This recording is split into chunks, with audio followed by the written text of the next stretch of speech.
What's up, everyone? It is Diecastbuffet here again. We have a 2003 Michael Waltrip Aaron's Cat in the Hat, almost said Ford, Chevrolet in the studio. One of the most whimsical paint schemes of 2003, and I love it. There was so many different cartoon paint schemes in the early 2000s. This is no different. Let's go ahead and check it out. All right, folks, here we go. This is not a new diecast, as this car was opened probably in 2004, as I think this was a 04 release, but it is a 2003 diecast. It says 03 there, and I'm pretty sure it's a 03. If it's not, then forgive me. But anyways, let's check out this diecast. So, Michael Waltrip had a ton of Busch Series paint schemes for his Busch team, which was Michael Waltrip Racing. They pretty much debuted in the early 2000s, I think, or was it late 90s? And eventually they would come up to the Cup Series, right? And it was pretty cool how he would have his Busch team racing on Saturday while he's running the number 15 car on Sunday. I always thought that was kind of cool. And, you know, you don't really see that much anymore where drivers are team owners, because Kevin Harvick got out, Brad Keselowski got out, Kyle Busch got out. It's pretty much, it's becoming a little bit less common. Obviously, Denny Hamlin runs a Cup team, but he doesn't drive for it, but he's, you know, operating it. But I always like that when drivers have their own teams in the, you know, in the sport while they're racing. I think that's really cool. Let's go to the front of the diecast here. You can see there's a lot of scratches there. This was a commonly used car, and the reason why is because, well, my normal 99 car I had back in the 2000s when I did Duralast Cup style racing, let's just say that car did not roll. It was a Hot Wheels diecast. I think it was stepped on. It was the Bassmasters car, and the rear wheel didn't move. So this was a 99 car I would use quite often. Anyways, go to the Aaron's Hood logo here. Got sales and lease ownership for less. Got Cat in the Hat. I remember that movie, and I want to say, did I play the video game for it too? I can't remember, because this is back in, I think, late 2003. Could be tripping on that. And I remember maybe renting it from Blockbuster. I could be tripping. I mean, this is back in 2000. A lot of y'all probably weren't even around then, unfortunately. That makes me feel really old. But yeah, I remember the whole Cat in the Hat promotion. I think I still have that movie on DVD, to be honest with you. Got the bow tie right there. Go to the front of the diecast. Got Monte Carlo. That's pretty cool. I'm kidding. Yeah, it's got some paint chips there. Got number 99 right there. A little bit of maybe some paint chips or factory errors. I'm not really sure. Does kind of make it look like a raced version. Moog, Comp, Clavite, Edelbrock, 76, and Wix. Now, there's a little bit of some design behind the contingencies. I'm not really sure what they are. This looks like a cupcake or something, and there's something behind it. This one has like a little boat, like a, I don't know, a toy ball or something. I don't know. I have no idea. It's like a goofy, you know, car. It's what it's supposed to be. And I talked about how in the early 2000s they had a lot of whimsical paint schemes. I mean, they really did. I mean, you had the Muppets promotion in 02. You had the Looney Tunes promotion in 01 and 02.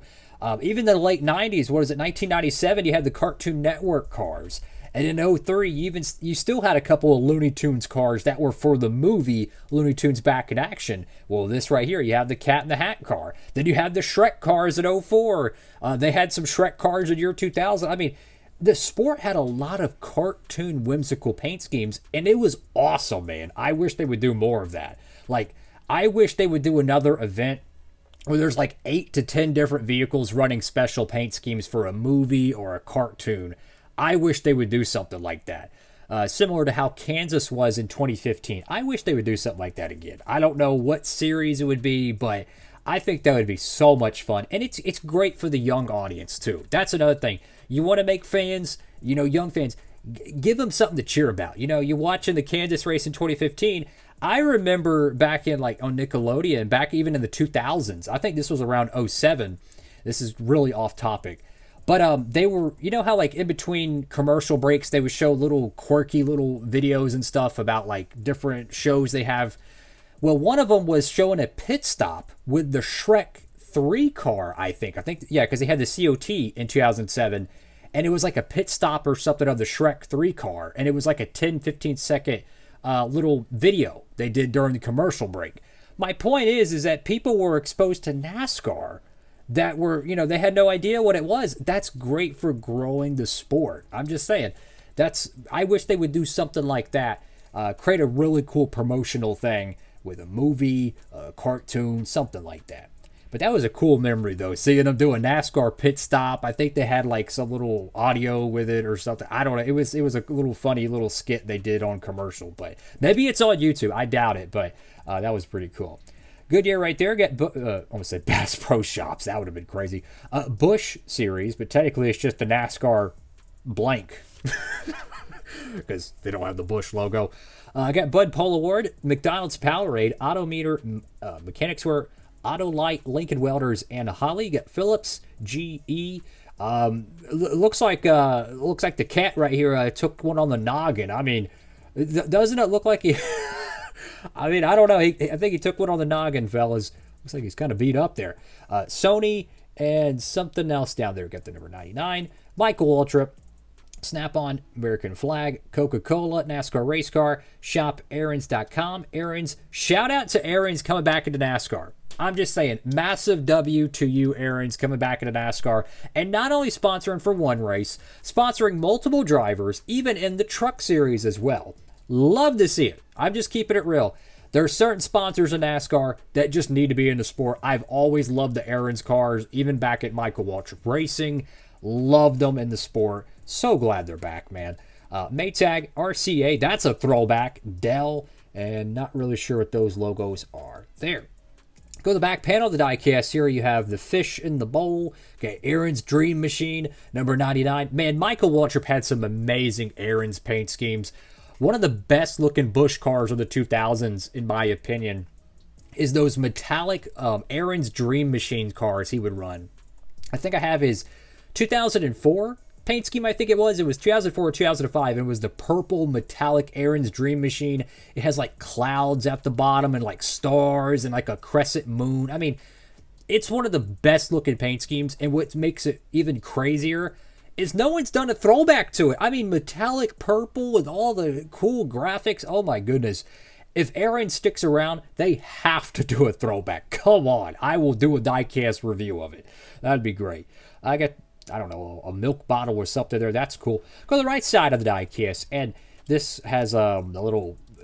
I don't remember their names. They're like the main characters or something of the show. Again, I haven't seen this movie in probably 15 years. I mean, the last time I watched this movie, Blockbuster was probably still around. GTA 4 was probably only a year out. You know what I'm saying? It's been a minute.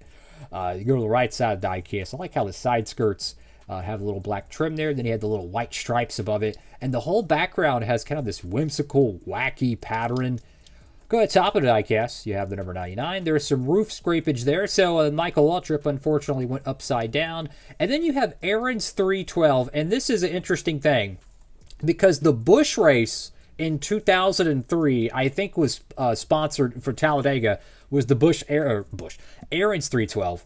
And then they had the Atlanta Spring race that was sponsored the Aaron's 312, I think.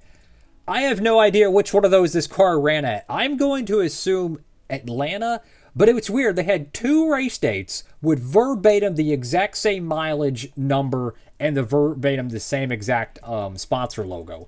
I can't remember another time in the sport's history that they had two events with verbatim the exact same name on the schedule. I thought that was kind of cool. I'm just keeping it real, but I can't remember if they've ever done that before. That's all for now. Make sure to like, comment, and subscribe. And here's the bottom portion of the card if you're curious. Diecast Buffet. Have a blessed one. Signing off.